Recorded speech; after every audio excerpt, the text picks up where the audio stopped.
వెనక దెబ్బ కొట్టాల్సిందే తప్ప ముందు దెబ్బ కొట్టేంత సత్తా ఎక్కడుంది సొచ్చదవులకి. కానీ భలే వాళ్ళని పెట్టుకున్నావు బాబా మొత్తానికి నీ పక్కన. ఇంతకీ ఈ విధంగా ఇక్కడ ఆ పాండుగాడు కొట్టిన చోట కొట్టకుండా కొట్టిన దెబ్బలకి హాస్పిటల్లో కట్లు కట్టించుకుని పడకసీన్లో ఉన్నారు. లిస్టు చెబుతా విను. ఆ నరసింగ్ గాడికి నడువు అవుట్, నల్లసీరు గాడికి మెడ అవుట్, కాళీ గాడికి కాల్ అవుట్, చిన్న గాడికి చెయ్యి అవుట్. ఇక ఊవను అని నీ చేత బలవంతంగా ఊగొట్టుకుపోయాడే బిట్టగాడు. వాడికి అన్నం తినే చేతితో పాటు అన్ని పార్ట్లు పాక్షికంగా అవుట్. అని కాదు, ఆ పాండుగాడు చేస్తాడా లేదా? దొంగ చచ్చినోళ్ళు వాళ్ళ కాళ్ళు పడిపోను ఆడంగి విధవులు దొంగ దెబ్బ కొడతారా? ఇంకా నయ్యం, దెబ్బ ఏ కణతకో తగిలింటే ఎంత ప్రమాదం జరిగేది. వీళ్ళ అమ్మ కడుపులు మాట ఇంత అన్యాయం చేస్తారా? నాశనం అయిపోతారు, పురుగులు పడి చేస్తారు. 4 రోజులు రెస్ట్ తీసుకుంటే తగ్గిపోతాను డాక్టర్ చెప్పాడు కదా. రొటీన్ గా ఈ పరామర్శలు అవసరమా? రెస్ట్ తీసుకొని కమాన్. ఏదైనా అవసరం అయితే కబుర్ చేయండి, నేను వస్తాను. రొటీన్ ఓల్డ్ సుందరి నువ్వు రావే.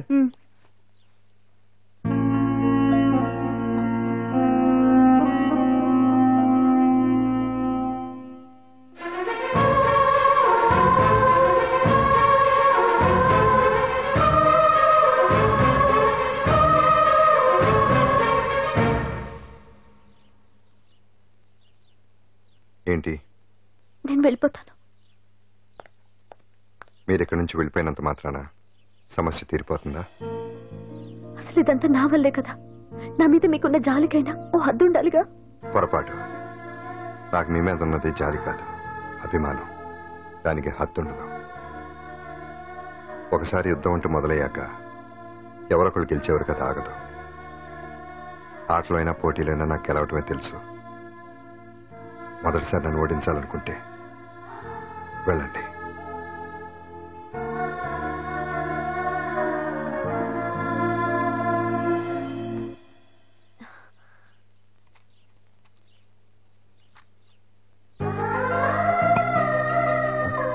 అయ్యో మీరేంటండి?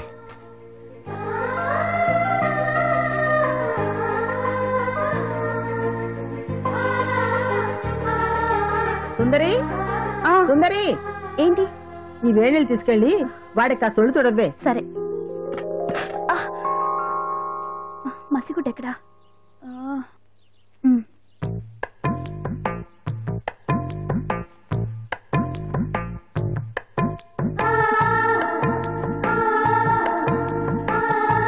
అరే మీకెందుకండి ఇవన్నీ? పాండు ప్లీజ్.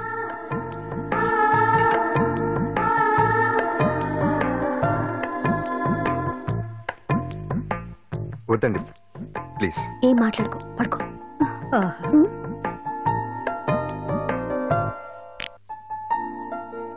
ఏంటి నిలబడి మరీ కళ్ళు కంటున్నావా? అవునే, ఎంత మంచి కళ అనుకున్నావు. వాడి మనసులో ఏముందో వాడి కళ్ళలో నేను చూడగలని. వాడు అంజలిని ప్రేమిస్తున్నాడు. ఆ అమ్మాయి కూడా వాడంటే ఇష్టపడుతోంది. కాకపోతే ఆ విషయం వాళ్ళిద్దరికీ తెలియడం లేదు. వాళ్ళిద్దరికీ ఒకటే రాత ఉంది కాబట్టి ఆ దేవుడు వాళ్ళని ఇక్కడ ఇలా కలిపాడు. అవును, మనం ఇష్టపడే వాళ్ళు మనల్ని ఇష్టపడడం అనేది అందరికీ దక్కే అదృష్టం కాదే. అవును, ఆ అదృష్టం అందరికీ దక్కదు. ఏమండి ఏమండి, ఎదురింటి వెంకటలక్ష్మికి వాళ్ళ ఆయన నెక్లెస్ కొనిచ్చారంట. నాకు కొనరు. వెనకే వెంకటరావు ఆవిడకి విడాకులు ఇచ్చేసాడట, నీకు ఇచ్చేమంట వేటి? చిచి, పెళ్ళి ఇన్నాళ్ళైనా ఓ నగ లేదు, నట్ట లేదు, ఓ పిల్ల లేదు, పీచు లేదు. దానికి నన్ను ఏం చేయమంటావే? ఆసనాలు మానేసి కాపురం చేయమంటాను. అన్నమైనా మానేస్తాను గానీ ఆసనాలు మాత్రం అన్నావు. అయినా లోపం నీలో పెట్టుకుని నా మీద ఏడుస్తావేటి? లోపం నాలో కాదు, మీలోనే ఉంది. నీలోనే ఉంది. మీలోనే చంపేస్తాను, నీలోనే ఉంది. సరే సరే, లోపం మీలో ఉంటే మీరే పోతారు, నాలో ఉంటే నా పసుపు కుంకాలే పోతాయి. అలా అన్నావు, బాగుంది. ఏటిది? ఎటైనా పోయేది మనమే కదా. ఇలా ఆసనాలు వచ్చేస్తున్నాయి. ఆసనాల వల్ల కలిగే ఉపయోగాల గురించి తెలుసుకున్నాం కదా, వచ్చేస్తున్నాయి. ఇప్పుడు ద్విపాద శిరాసనం ఎలా వేయాలో చూద్దాం. అలాగే. మొదట మీ 2 కాళ్లను ముందుకు చాపండి. చాపాను. ఇప్పుడు మీ కుడి కాలును మెల్లగా మీ కుడి భుజం మీదకి చేర్చండి. అలాగే. అలాగే మీ ఎడమ కాలును కూడా మెల్లగా మీ ఎడమ భుజం పైకి చేర్చండి.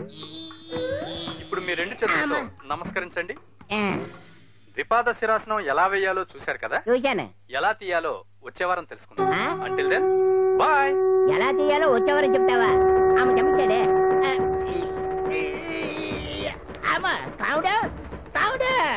అయ్యో, ఏంటండి ఇలా ఉండిపోయారు? నేను ఉండడం కాదు, ఆడే ఉంచేశాడు.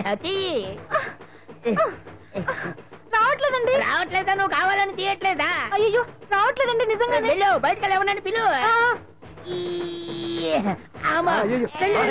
ఆడతో దండం పెడుతున్నాడు ఏంటి? మెల్లగా మెల్లగా.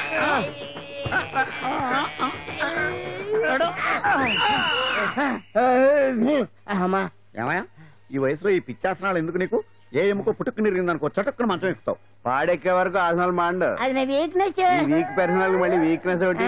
What's the problem? I want to know. ఇక్కడ ప్రాబ్లం సాల్వ్ అయిపోయింది, నువ్వు రావడమే ప్రాబ్లం. ఇదేంట్రా షర్ట్ కాలీఫ్లవర్ పెట్టావు? నెహ్రూ గారు రోజ్ ఫ్లవర్ పెట్టడం కామన్, అందుకే నేను వెరైటీగా కాలీఫ్లవర్ పెట్టా.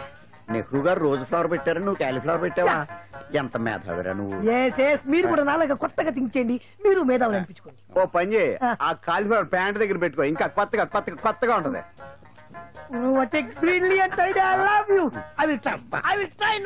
అందరూ నోటితో తింటున్నారు కదా, నీడు తేడాగా తింటున్నాడేమో. ఆల్రెడీ అలాగే తింటున్నాడు. పుకారం సిద్ధాంతికి నా జాతకం చూపించానన్నావు, ఏం చెప్పాడు? అబ్బో, నీ జాతకం లాంటి జాతకం తన సర్వీస్ లో చూడలేదంట బావా. ఇవాళ నుంచి నీ పేరు మోత మోగిపోతుందట. గుడిసెలో నీ పేరే, గుడారాలో నీ పేరే. ఏంటి అక్కడ హడావిడి? నువ్వు ఇక్కడికి వస్తున్నట్టు తెలిసి అభినందన సభ పెట్టుంటారు. అవిగో బ్యానర్లు. మినిస్టర్ భగవాన్ నా బిడ్డకు తండ్రి. మినిస్టర్ భగవాన్ నా బిడ్డకు తండ్రి. బావో, ఇదేదో నీకు యాంటీటెంట్ లా ఉంది బావా. యాంటీడెంట్?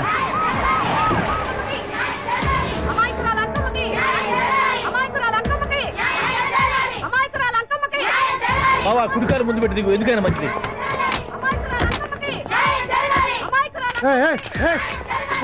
ఏంటిదంతా? మీ కడుపు పంట సల్లనదే తల్లి, మహారాజు వచ్చిండు. అసలు ఎవరు మీరు? సార్, మీరు మాయ మాటలు చెప్పి తనను తల్లిని చేశారని ఆ అమ్మాయి అంటుంది. దీనికి మీరేమంటారు? మీరు ఆమెను స్వీకరిస్తున్నారా? అసలు ఇందులో నిజమేంట? మినిస్టర్ అయినంత మాత్రాన ఏమైనా చేయొచ్చు అనుకుంటున్నారా? ఏం మాట్లాడుతున్నారు? ఈ అమ్మాయికి నాకు చిసి, ఈ అమ్మాయి ఎవరు నాకు తెలియదు. ఎలాగెలగా నానెవరో నీకు తెలదు. ఓ పాలన మొహం చెప్పు.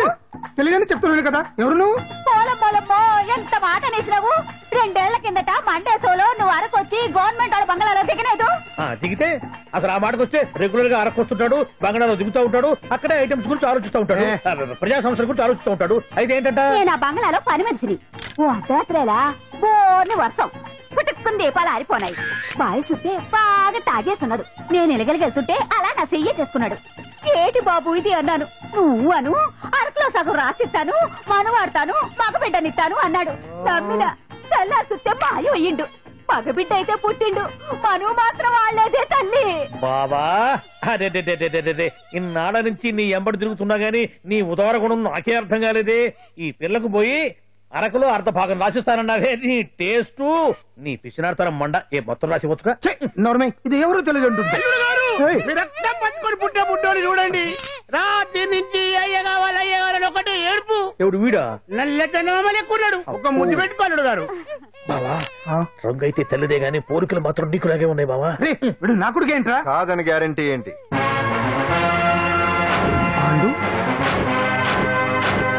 కన్ఫర్మ్. వీడి వాడు, వాడే వీడు. అన్నా అన్నమ్మా, ఇదంతా నువ్వు ఆడిస్తున్న నాటకం అన్నమాట. ఆడిస్తున్నది నేనే, కానీ నాటకం కాదు, నిజం కాదు. ఇదంతా అబద్ధం. మాటలతో చెప్తే సరిపోదు, ప్రజల మనిషివి కదా, నిరూపించుకోవాలి. అంటే ఏంది ఇప్పుడు నువ్వనేది? మా బావను కూడా సీతమ్మ వారిలాగా మంటల్లో దూకమంటావా? ఇదిగో, పరువు కోసం ప్రాణం ఇచ్చే వంశం మా బావదే. కావాలంటే మంటలు పెట్టచ్చు, దూకుతాడలేదు. ఏం బావా దూకడంట? ఈ దూకటాలు దాకటాలన్నీ పురాణ కాలమే, ఇది కలికాలం. అదేదో అంటారే డిఎన్ఏ టెస్ట్ అని, అది చేస్తే నిజం తేలిపోతుంది. ఏ టెస్ట్ కైనా నేను రెడీ. బాబో, తొందరపడి కమిట్ కావద్దు. ఇట్లా చెప్తా. ఏంటి బావా, డిఎన్ఏ టెస్ట్ అంటే అది ఏమన్నా యూరిన్ టెస్ట్ అనుకుంటావా ఏంది? పుట్టు పూర్వోత్తరాలు మొత్తం బయటపడతాయా? పైగా ఆ టెస్ట్ లో గనక వాడు నిజంగా నీ బిడ్డేనని బయటపడింది అనుకో, ఆ అంకాలమ్మని నీకు అంట కట్టేస్తారు. ఇక జీవితాంతం జుంబారే జుంబకురే అనుకుంటా తిరగాల్సి వస్తుంది. ఎప్పుడన్నా మేము నిన్ను చూడాలనుకుంటే అడవికి రావాల్సి వస్తుంది. పైగా వాడు డిఎన్ఏ కోసం అంతగా పట్టుబడుతున్నాడంటే ఇందులో ఖచ్చితంగా నిజం ఉండే ఉంటుంది. ఏంట్రా నిజం? దాన్ని చూసిన గుర్తు కూడా లేదు నాకు. నీకెక్కడ గుర్తుంది బావా?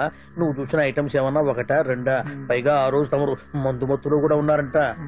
అందుకని ప్రస్తుతానికి ఇక్కడి నుంచి జంప్ అయిపోవడం బెటర్. ఇదంతా పెద్ద విషయాల కుట్ర. దీన్ని నేను ఖండిస్తున్నాను. మాట రాసుకుంటా. నేను ఇక్కడి నుంచి వర్కౌట్ చేస్తున్నాను.